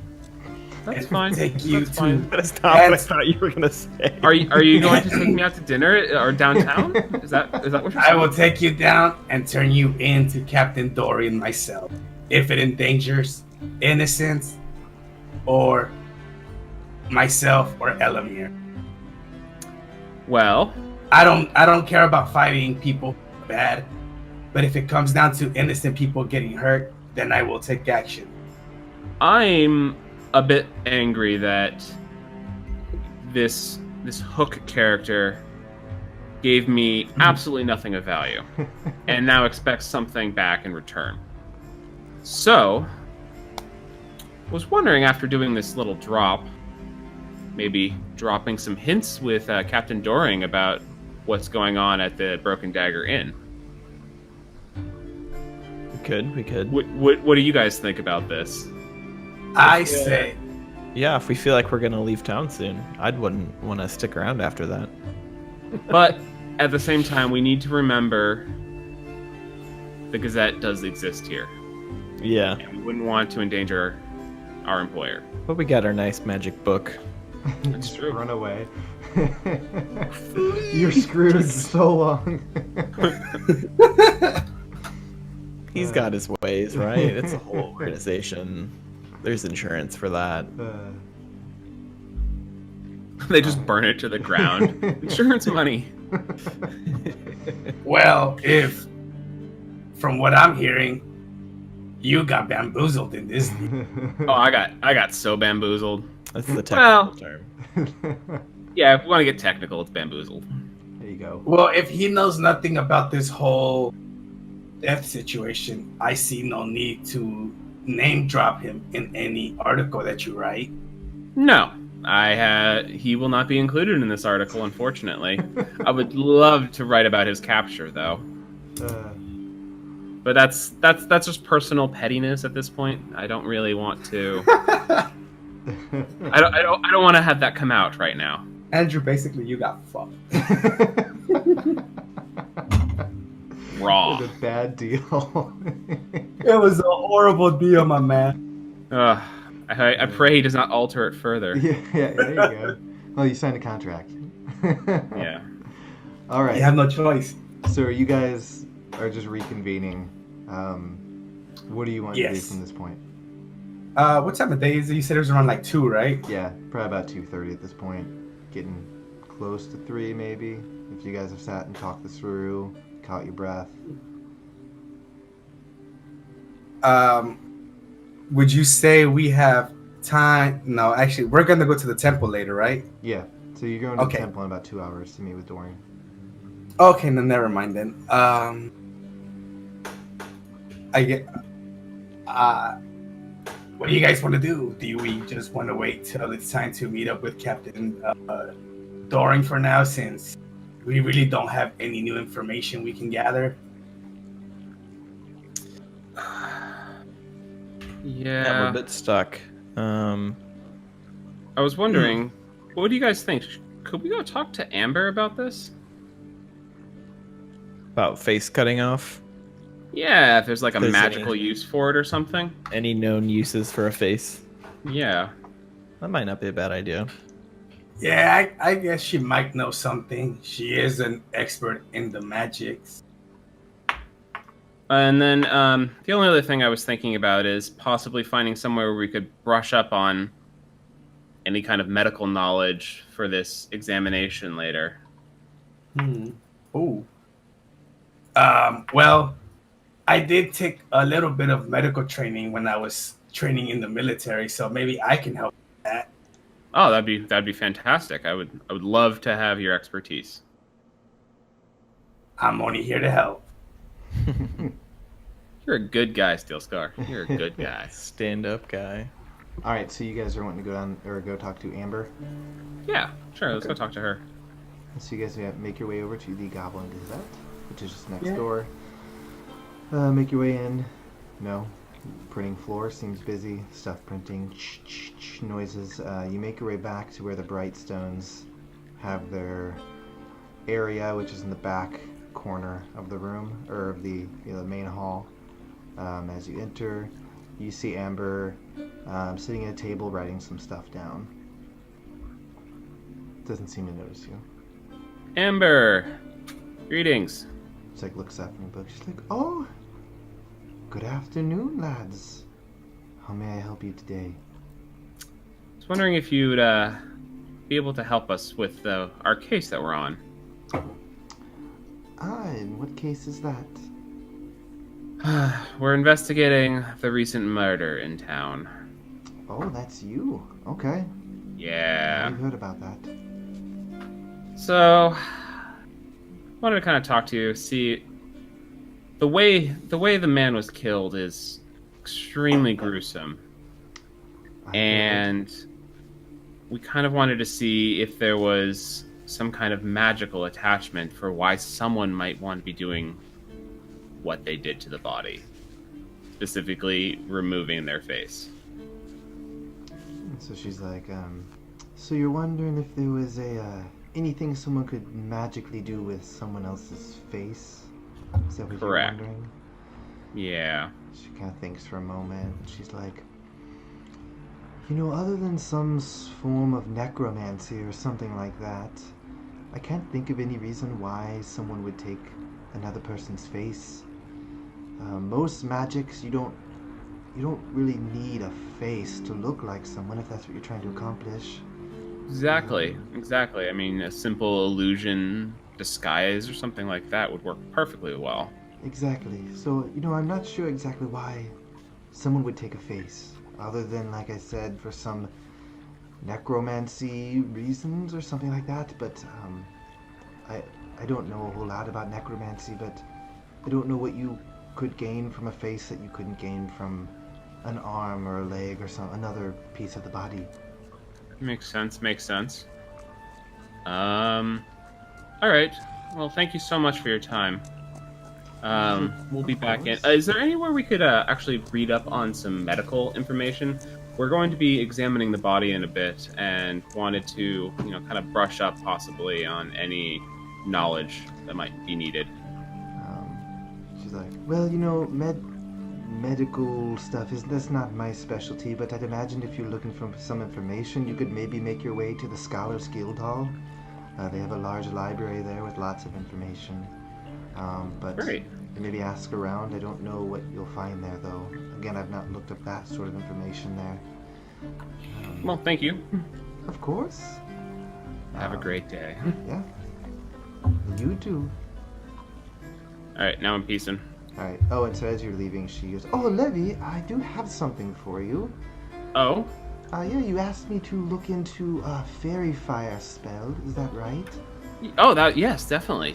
Absolutely. Well, I was able to get some information, and I had an idea of maybe something you could try. I'm not sure how well it would work with your skill sets, but you'd maybe be able to study the spell for a period of time, and after that, you'd maybe be able to learn the spell.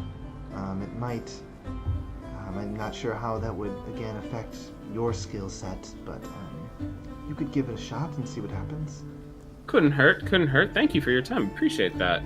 She says if the scroll, though, for a fairy fire spell may be a little costlier. Could be upwards to about 400 gold. Ooh, that's quite a bit more than I have. A little pricey, and that's even excluding the time it could take for you to study the scroll and spell to learn it. All right. Do you have the scroll on you? I don't know. If you need one, I can track it down. I wanted to give you that information though before we did anything because it is a little pricey. Absolutely. Let me finish this assignment first, and then we can talk. Of course. Let me know. Okay. And then we can head out. All right. As we're heading out, I nudge Levi and I'm like, if you're short on cash, we can make a contract so you can borrow. And I just laugh. I give him like the dirtiest look. Just like absolutely filthy. So you get a dirty look from Levi Steelscar. A little short on cash. I can fund your scroll. No. I'll just go back to Hook and get some, thanks.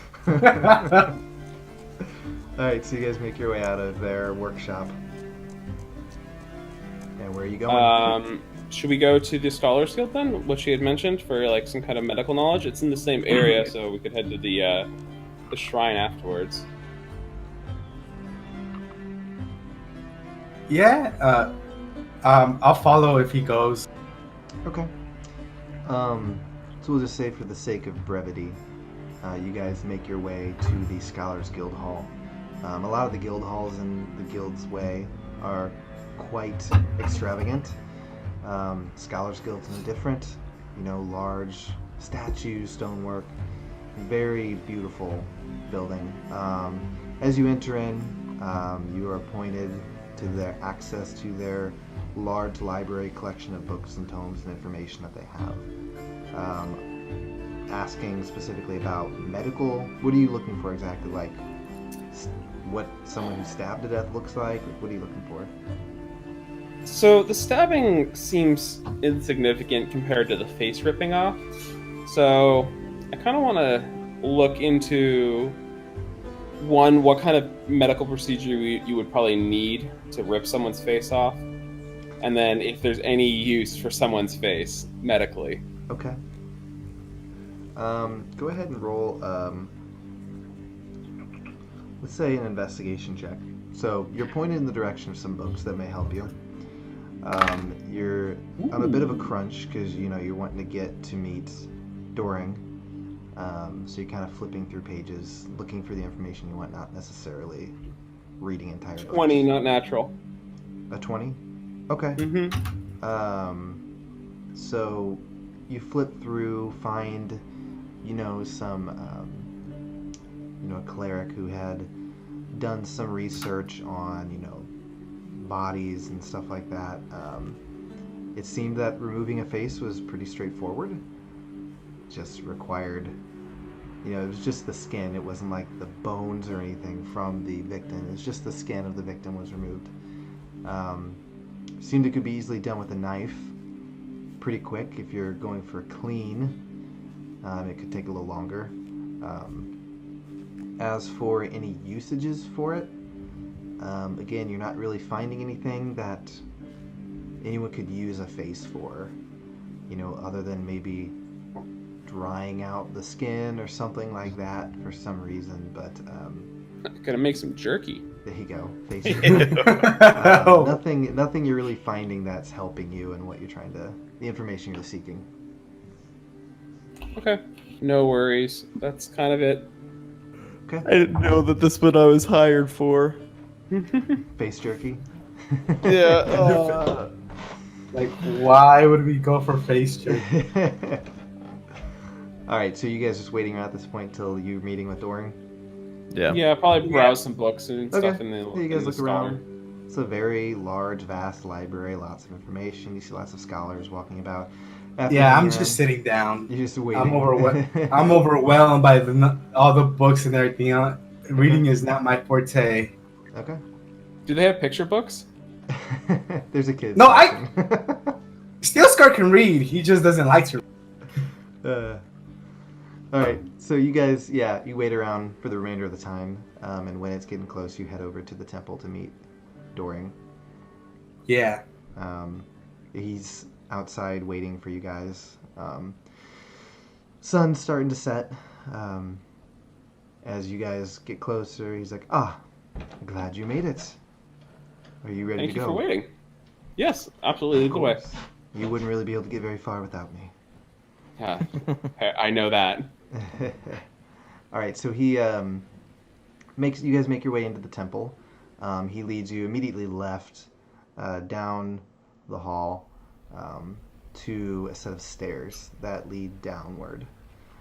So you go down the steps, and you eventually, it's a large hallway ahead of you. It turns at the end, so you don't really know what's around the corner. But he leads you down. You see just small little rooms. Most of the rooms you're seeing in the middle of the room is like I guess a pedestal, but like basically there's a spot for what you see some bodies sitting on, and the bodies seem to have like some sort of linen or something draped over them. You're just what you guys know about death and stuff. There's a certain set of rites that they follow that they feel need to be done that when someone dies, and that seems to be what this is about, that those rites are done here. The dead, it's a very respectful thing, regardless of who it may be. So paying your respects to the deceased and respecting their body after they've died is a very important thing. So he leads you down into a room, and as you enter, you see High Priestess Delma in there. And you enter the room. It's a circular room, not super large. It's just, about 20 feet across. In the middle of the room is a pedestal, and you see a body on the pedestal. Again, it has like linen draped over it. You can just see the outline of the body beneath it. And as you guys enter, there are some, like, the lighting you're getting is there's just two small torches or little bowls of light on either side of the room. And the High Priestess is like, Doring, it's good to see you. I see you brought company. Does she recognize me? She does kind of give you a quick glance. And he's like, yes, I owe them a favor, and they were curious, and I didn't think it would bring any harm to bring them along. And she's like, oh, of course not. Please, do what you will. And she kind of steps aside. And you guys watch as Doring approaches the body. Is she still in the room? She is still in the room, yes. Okay. So Doring approaches the body, and he pulls out a necklace that you've not really seen. It was kind of buried beneath his armor. And he pulls it out, and he kind of mutters something under his breath. Do we see this necklace clearly? Not from where you are, because you're currently behind him, but you see him pull something out from around his neck. Could I try to see what kind of necklace it is? You can certainly try and move around the room to see if you can see it. Yeah, I want to be not to on his backside. I want to be like on the side of him, like where I can see him from the side. Okay. Roll a perception check, see if you can tell what it is. All right. Oh crap. 15. 15. Okay. You just see a necklace. It has a symbol of. God, I'm forgetting what the symbol is. It's a symbol of a sword and a shield. Kind of the shield's up front and the sword's kind of crossing. Have we seen this emblem in the church? You've not, no. You can roll a religion check to see if you know what it is. Okay. You don't have to. If you want to, you can. 6. 6. Yeah, you're not super familiar with this symbol or not paid too much attention to religious stuff. So he approaches the body. The amulet, the symbol glows, and you hear him begin to speak. 1 second to catch up in my notes. And you just hear him say, Sebastian, I am sorry for your untimely death. I have failed you. But with your help, we may be able to capture the one who did this to you and bring them to justice. Please help us in this endeavor. And you guys watch as the body kind of seems like air kind of enters the chest cavity. And you just kind of hear this. Necromancy. And, Not what I signed up for. You get the Face sense jerky that zombies. Doring is a caster, which you guys did not expect. And so he says, Sebastian, who killed you? And you just hear this kind of breathy voice. I do not know them. I have not seen them before. Is that coming through clear for you guys to hear? Yeah. Yeah. So Lucas kind of thinks for a second. He says, what did the killer look like? And then the body again, you just see the chest kind of moving up. Say, they wore many faces, like like masks. But the one who drove the knife to me had ash gray skin, white pupilless eyes, no mouth, no hair. And then Doring says, did you see where they came from? And then Sebastian's body says, they wore many faces. I did not see them until they were in front of me. And he thinks for a minute. He says, did they say why they were killing you? And there's like a pause, and you hear the body say, they only said, this will be the beginning of my legacy. And then you see as Lucas looks a little startled. He kind of steps back and looks at you guys and says, did you have any questions? Ooh. You just This have is a bit one. heavy. I look at Levi.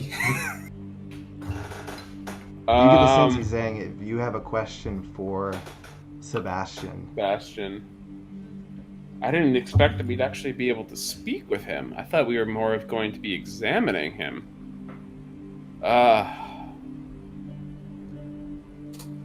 Yeah, that's Magic. weird. Turn of events there. Makes murder investigations a bit different. See, the thing is, I, as a person, know what I want to ask, but my character doesn't know what he wants to ask because he hasn't thought that far ahead. And no metagaming, boys. What were you doing when... So You were Lucas killed. is wanting you to ask him this question Yeah. before you go and ask. Yeah, no, I'd say Because to he's the only one Lucas, who like... can ask it. Yeah, so I'd be like, can we ask him... Lucas, can we ask him what he was doing, like, when he was killed? Like, what was he doing in that location? Because it wasn't exactly his home or anything. Sorry, I was reading something. You were asking him what was he doing when he died? Yes, exactly. Mm-hmm. Lucas is like, doesn't sound like a bad question to ask. You can tell he's like very serious and somber, and the information he's received is very unsettling. Andrew, So all I it's- gotta say is get the hell out of my mind. That's exactly what I was thinking. So you're sorry. So you wanted to ask what was he doing when he died? Yeah. Okay. So Lucas approaches and asks, and says, so Sebastian, what were you doing when you died? And Sebastian says, I was simply minding my own business, resting for the night. I was not doing anything out of the ordinary. And then you just watch as like whatever seemed to inflate the body leave, as you just hear this. Could I tell if he was lying with that answer? Oh, I guess it'll be pretty hard to tell. You know nothing about what transpired, how that happened, and it's very possible you might have actually heard anything, but it was more Doring relaying the information to you. Yeah, you're right. That would make more sense. But you see no reason why Doring would lie to you. That's true. Unless, for gameplay purposes, that's what we're gonna say. Okay. No, that makes sense. It makes perfect sense. Yeah. I just thought that we were able to hear, When I the was, body response. Yeah, I went back to read the spell, and I realized he's the only. It's probably only him that is. It's like a Getting- one-way communication Yeah, between. because he cast the spell, he's the one getting the information. But again, you could roll No, an yeah, insight to that- see if you think he was no. hiding anything. No, I'm good. So after that's done, he kind of like stops for a second, and like you just kind of see his like fists clenching. And he kind of like looks over at the high priestess, looks over at you guys, and he's like, "Sounds like we may have a killer on our hands." That is the last thing I wanted to hear, but I definitely agree with what you're saying. It sounds like it was a party that attacked him. Because you said they, right? There's more than one. Them. You said them. That is what he said, yes. So I'm like, More than sounds one. like it's multiple suspects. The way that he was describing it was that it seemed that it was one person, but he was specifically saying they. So, you're not sure. Do they have many faces? Can I ask Dorian a question? Sure. This person that you have, that you've held up, do they have multiple faces? Dorian just shakes his head and he's like, as far as I know, no. And I think this investigation just took a turn that nobody was expecting. It seems like whoever killed Sebastian simply killed him because they could. And I don't think anyone was expecting that. I think One more question. Could I take a look at this person's face? Who? Sebastian. He... Would it be possible? His face is gone.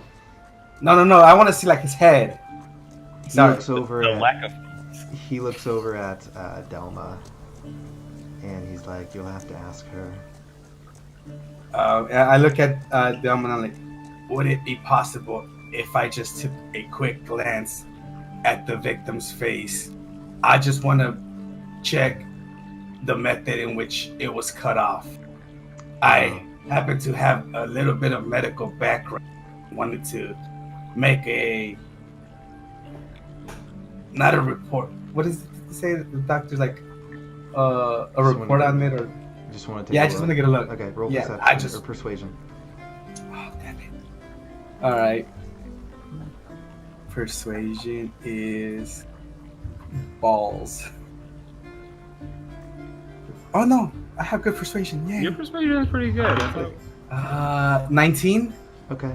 She looks at you and says, "Normally I would say no, but based on this information we've just received, I will allow you to take a look."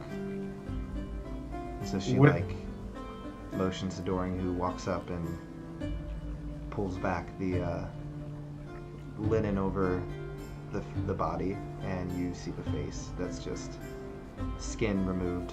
You just see a skull beneath it. Okay, now what I want to investigate in this face, I want to know if it's a clean cut, like something that someone with medical expertise would do, or is it like a sloppy job? Roll a medicine check.